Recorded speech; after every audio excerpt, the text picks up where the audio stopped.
The Texas sun hung low and merciless over the prairie, turning the grass into waves of copper and gold.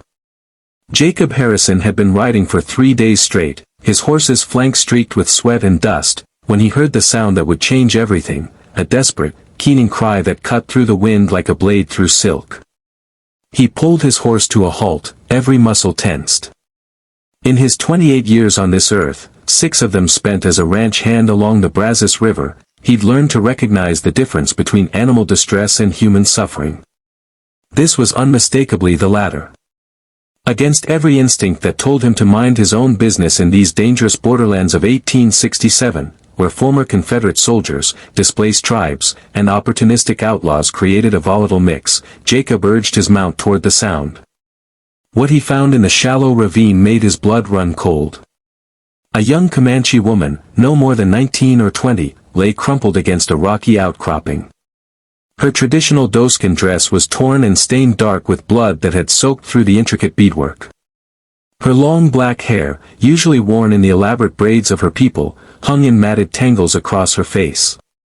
But it was her eyes that seized him, dark as midnight and burning with a fierce mixture of pain, pride, and pure terror. When she saw him, she tried to push herself up, to flee or fight, but collapsed with a gasp that told him her injuries were severe. Her hand moved protectively to her side, where the fabric was darkest with blood. "Easy now," Jacob said softly, dismounting slowly with his hands visible and empty. "I'm not going to hurt you." She spoke in Comanche, words he didn't understand but whose meaning was clear in her tone. "Stay back, leave me alone, don't touch me." Then, as he took another careful step closer, she switched to broken English, her voice raw with desperation. "Please, don't remove my clothes," she begged, her free hand clutching at the torn doeskin as if it were armor against all the horrors of the world. Tears streaked through the dust on her cheeks. "Please. Kill me first, but don't." Jacob's heart shattered. He understood immediately what she feared, what she'd likely already endured or witnessed others endure. The stories were everywhere in these territories, stories of violence, of dignity stripped away, of the unspeakable things that happened in the lawless spaces between cultures at war. He dropped to his knees 6 feet away from her, making himself as small and unthreatening as possible. "Ma'am," he said, his voice steady despite the rage building in his chest at whatever had brought her to this state, "I need you to listen to me. You're hurt bad. That wound needs tending, or you're going to die out here. I can see you're bleeding something awful." "No," she whispered, her fingers tightening on the fabric. "No. Please." "I give you my word," Jacob said, meeting her eyes with all the sincerity he possessed. "My word as whatever that means to you. I will not dishonor you. I will not harm you. But if I don't help you right now, you won't see another sunset, and that seems like a waste of a fighter like you." For a long moment, she simply stared at him, searching his face for truth or lies. Jacob had never felt so thoroughly examined in his life. Finally, she spoke in halting English. "You, help? Why?" It was a fair question. A month ago, his best friend had been killed in a raid. 2 years before that, he'd helped bury a family of settlers after an attack. The violence went both ways, an endless cycle of revenge and counter-revenge that had been spinning since long before he was born. He had every reason, by the logic of this brutal frontier, to leave her here or worse. "Because," Jacob said simply, "you're hurt, and I can help, and that ought to be reason enough." Something flickered in her eyes, surprise, perhaps, or a tiny seed of trust, fragile as spring ice. "I am Najua," she said finally. "Daughter of Pita Nakona, granddaughter of warriors." Her pride strengthened her voice even as her body weakened. "I do not die here. Not like this." "No, you don't," Jacob agreed. "Not today. Will you let me help you?" She looked at him for another long moment, then gave the smallest nod. Moving with exaggerated slowness, Jacob approached and knelt beside her. Up close, he could see the full extent of her injuries. A bullet had grazed her ribs on the left side, tearing through the doeskin and leaving a wound that was serious but, with proper care, survivable. But it was the defensive wounds on her arms and the swelling on her face that told the real story. She'd fought hard against whoever had attacked her. "I'm going to need to clean this wound and wrap it," he explained. "The dress, some of it stuck to the wound with dried blood. I'll need to cut away just the damaged part to get to it properly. But I swear to you, Najwa, on my mother's grave and on whatever honor I have left in this world, I will protect your modesty. I'll only do what's necessary to save your life, nothing more." She searched his face again, and he saw her making a choice that went against every instinct her recent trauma had carved into her. Finally, she nodded once more. Jacob worked with careful, professional efficiency. He'd learned field medicine during his brief stint with the Confederate Army, and those skills came back now like muscle memory. He cut away only the section of doeskin around the wound, careful to leave everything else intact. He kept his eyes focused solely on the injury, treating her with the same respectful care he'd want someone to show his own sister. He talked the entire time, his voice low and steady, explaining each step before he took it. "Going to clean this now with water from my canteen. It'll sting something fierce, but it needs doing to prevent infection." Najwa hissed through her teeth but didn't cry out. Her stoicism was remarkable. "You're tougher than most men I know," Jacob said with genuine admiration as he worked. "This has got to hurt like hellfire." "Pain is temporary," she managed through gritted teeth. "Shame is forever." Her words struck him deeply. In her world, in this moment, she'd been making a calculation, accepting the possibility of death to preserve her dignity. And he'd been asking her to trust a stranger, an enemy by the definitions of their peoples, with her life and her honor. As he wrapped the wound with clean strips torn from his spare shirt, creating a bandage that was secure but not restrictive, Najwa spoke again. "Why you do this? Your people, my people, are just people," Jacob finished. "Trying to survive, mostly. Doing terrible things to each other because we're scared and angry and have been for so long we've forgotten there was ever another way." He tied off the bandage and sat back. "But that doesn't mean I have to be terrible too." He retrieved his bedroll from his horse and carefully draped it over her shoulders, covering her torn dress and giving her warmth against the cooling evening air. Then he built a small fire and brewed coffee in his tin pot, adding precious sugar from his supplies. "You need to drink something," he said, offering her the cup. "Lost a lot of blood." Najwa accepted the coffee with shaking hands. After her first sip, her eyes widened slightly. "Sweet," she said, almost surprised. "My mama always said a little sweetness makes the bitter easier to bear," Jacob replied. "Seemed like you could use some easier right about now." As the sky deepened to purple and the stars began to emerge, Jacob set about making her as comfortable as possible. He fashioned a shelter from his rain tarp, giving her privacy and protection. He prepared food, just hardtack and jerky, but he softened it in warm water so it was easier to eat. He checked her bandages, pleased to see the bleeding had stopped. And all the while, Najwa watched him with those intense dark eyes, as if trying to solve an impossible puzzle. "In my village," she said suddenly as night settled fully around them, "there is story. About Coyote, the trickster. He appears as friend but is really enemy." Jacob met her gaze steadily. "I reckon that's a good story to remember out here. Keeps you alive." He paused. "But ma'am, I'm no coyote. I'm just a man trying to do right in a wrong world. You can trust that or not, that's your choice. But either way, come morning, I'll help you get wherever you need to go, no strings attached." Dawn broke over the prairie in shades of pink and gold, painting the landscape with the promise of new beginnings.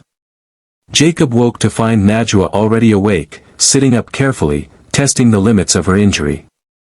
The swelling on her face had gone down slightly, and though she was clearly in pain, her eyes were alert and sharp. "How are you feeling?" he asked. "Stronger," she admitted. "The wound, it is better.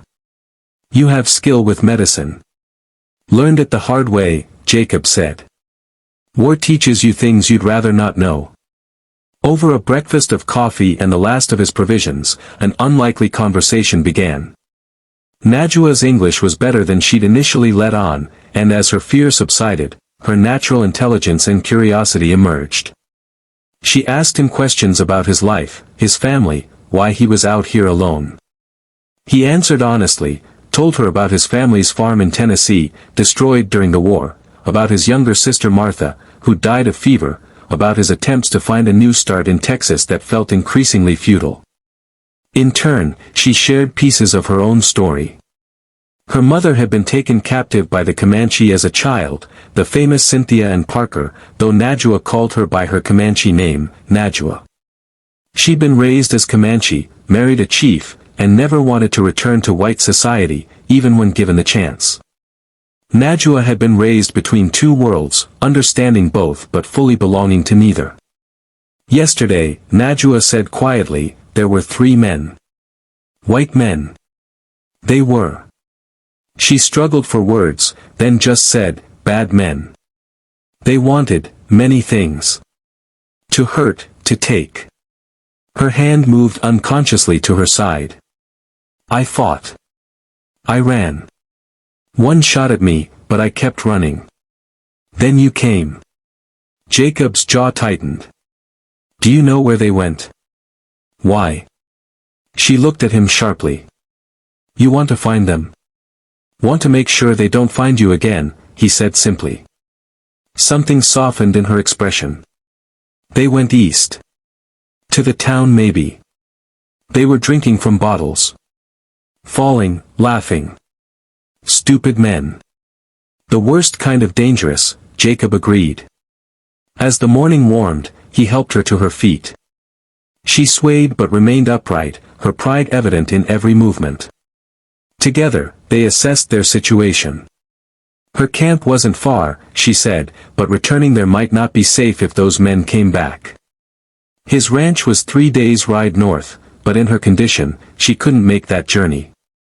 There was, however, a small settlement run by a Quaker family about a day's ride west, neutral ground where both white settlers and native people sometimes traded peacefully. It was their best option. They rode together, Najua seated in front of him on his horse, the position necessary for her safety but requiring a profound trust from her. Jacob kept his touch respectful, his focus on guiding the horse safely across the rough terrain. They stopped frequently so she could rest, and he changed her bandages twice, pleased to see the wound was clean and beginning to heal. As they traveled, their conversation deepened. They talked about their different beliefs, their different ways of seeing the world. Jacob was fascinated by her descriptions of Comanche spirituality, the way they saw themselves as part of nature rather than separate from it. Najua was curious about his Christianity, though skeptical. Your Jesus, she said, he teaches to love enemy, yes. He does, Jacob confirmed. But your people do not do this. No, he admitted. We mostly don't. We're not very good at following his example. You are good at it, she said. Yesterday, I was enemy. You helped. You weren't my enemy, Jacob said. You were just someone who needed help. To my people, Najua said carefully, you were enemy. Many Comanche would not help white man if he was dying. Too much anger. Too much pain between us. Would you have helped me? Jacob asked. She was quiet for a long moment. Before yesterday? No. I would have ridden past. Maybe I would have felt bad, but I would not stop. She paused. Today? I do not know. You have made me think different thoughts. By late afternoon, they spotted the settlement, a handful of buildings clustered around a small creek, smoke rising from chimneys. As they approached, a tall man with a gray beard and simple clothing came out to meet them, his hands clearly visible and empty. Friend, he called in greeting, using the Quaker term. Thee is welcome here. His name was Josiah Brennan, and he lived there with his wife Rebecca and their 3 children. When Jacob explained what had happened, leaving out the specifics to protect Najua's privacy, Josiah's weathered face grew grave. "Thee did right bringing her here," he said. "We will care for her." Rebecca, a woman with kind eyes and capable hands, took over Najua's care immediately. She brought her into their home, gave her clean water to wash with, and proper clothes to replace her torn dress. More importantly, she treated her with a respect and dignity that needed no translation. Over the next 3 days, as Najua recovered her strength, something remarkable happened. The settlement became a small pocket of peace in a warring world. Najua helped Rebecca with cooking and mending, sharing techniques from her own culture. The Brennan children, initially shy, warmed to her and she to them. Jacob helped Josiah with repairs around the settlement, and in the evenings, they all gathered to share meals and stories. On the third evening, as they sat around the fire, Najua spoke up suddenly.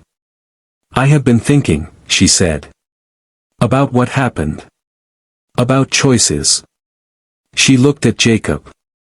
"When you found me, I thought I knew what would happen. I thought all white men were the same, that they would take, would hurt, would destroy. I was ready to die rather than let that happen again." "You had every reason to think that," Jacob said quietly. "Based on your experiences." "Yes," she agreed. "But you showed me different. You showed me that even when people are enemies, even when there is so much wrong between them, one person can choose to be kind. One person can choose to see another person as, just a person. Not an enemy.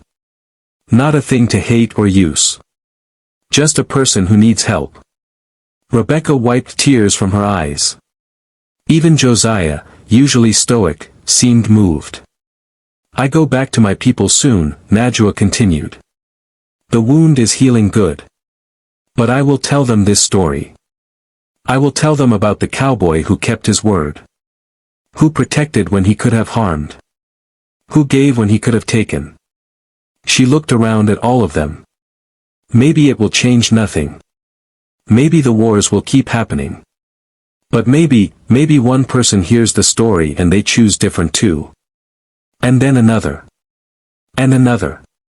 Jacob felt something loosen in his chest, a knot of cynicism and despair he hadn't even realized he'd been carrying. "You think it's possible?" he asked. "Real peace between our peoples?" "I think," Najua said carefully, "that peace begins when one person looks at enemy and sees friend instead. When one person chooses kindness even when they have reason for hate. You did that. Maybe others can too." On the morning of the fourth day, a group of Comanche riders appeared on the horizon.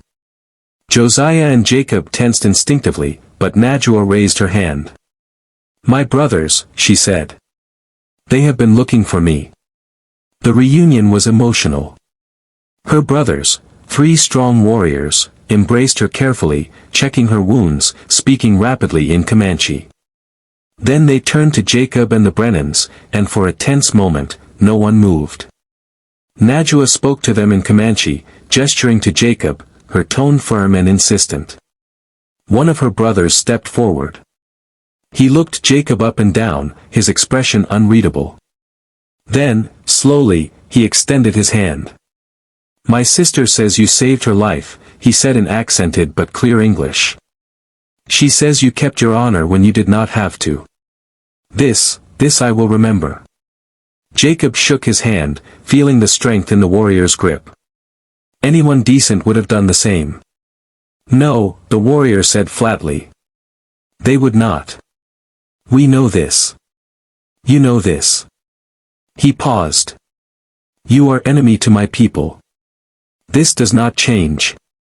But you are not bad man. This also does not change." Before she left, Najua approached